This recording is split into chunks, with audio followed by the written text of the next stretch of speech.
പറയാൻ പോകുന്ന ചെറിയ ബൈബിൾ കഥയാണ്. എന്തിന്റെ മേക്കപ്പ് ഐറ്റംസ് ആരും കാണില്ല.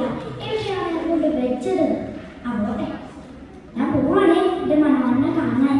അയ്യോ, ഞാൻ ആരാണ് നിന്നോട് പറഞ്ഞില്ലല്ലോ. ഞാനാണ് റബേക്ക. എന്നെ ഇങ്ങനെ പെണ്ണ് കാണാൻ നിങ്ങൾക്ക് ആർക്കില്ല അറിയാമോ? ഞാൻ പറയാമേ, ഞാനും എന്റെ കൂട്ടുകാരും കൂടി കിണറ്റിൽ നിന്ന് വെള്ളം കോരി വരുന്നു. അന്നേരം അങ്ങ് ദൂരെ നിന്ന് ഒരു മനുഷ്യനും കുറെ ഒട്ടകങ്ങളും ദാരിച്ച് വളർന്നു വന്നു. എന്നിട്ട് അയാൾ എന്നോട് ചോദിച്ചു, കുറച്ച് വെള്ളം തരാമോ? എന്നാലും ഞാൻ പറഞ്ഞു, താങ്കൾക്കും തരാം, താങ്കൾ ഒട്ടകങ്ങൾക്കും തരാം.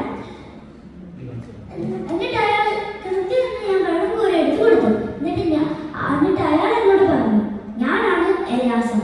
നീ എനിക്ക് വെള്ളം കോരി തന്നോട് ഞാൻ നിനക്ക് കുഞ്ഞു സമ്മാനം തരാം. ഒരു മൂക്കുത്തി, 2 വളയും.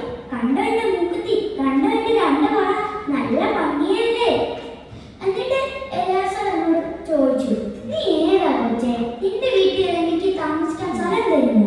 എന്നാലും ഞാൻ പറഞ്ഞു, ഞാനാണ് റബേക്ക, ലാബാന്റെ പെങ്ങളാണ്. താങ്കൾ വീട്ടിൽ വന്നാൽ തീർച്ചയായും സ്ഥലം തരും എന്ന് പറഞ്ഞ് വീട്ടിലേക്ക് കൊണ്ടുവന്നു. എലിയാസർ മൂത്താമയാണ്. നല്ല വർത്തമാനം. ഞാൻ വെള്ളം കോരി കൊടുത്ത കാര്യം മുഴുവനും പറഞ്ഞു. എന്നിട്ട് ഞാൻ എലിയാസറിന് കഴിക്കാൻ കൊടുത്തു. പക്ഷെ എലിയാസർ കഴിച്ചില്ല. വേറൊരു കാര്യം എന്റെ മൂത്താമ്മയോട് ചോദിച്ചു. എന്റെ യജമാന് ഒരു പുത്രനുണ്ട്. അവന് കല്യാണ പ്രായമായി. അതുകൊണ്ട് താങ്കളുടെ പെങ്ങളെ എന്റെ അടുത്ത് അയക്കാമോ എന്ന് ചോദിച്ചു. ഇതെല്ലാം ഞാൻ ഒടുങ്ങിയെന്ന് കേൾക്കുന്നുണ്ടായിരുന്നു. എന്നിട്ട് എന്റെ മൂത്താമ്മ എന്നോട് പറഞ്ഞു, എനിക്ക് സമ്മതം, അവളോടൊന്നും ചോദിക്കട്ടെ എന്ന് പറഞ്ഞ് കുഞ്ഞു പെങ്ങളെ വിളിച്ചു. എന്നിട്ട് ഞാൻ ഓടിയെത്തി.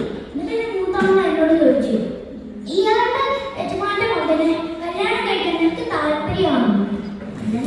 ആദ്യം എനിക്ക് നാണം വന്നെങ്കിലും ഞാൻ സമ്മതിച്ചു. എന്നിട്ട് എന്റെ വീട്ടുകാരെ ഒരുക്കി സുന്ദരിയാക്കി ആഭരണങ്ങളൊക്കെ ഇടിയിപ്പിച്ച്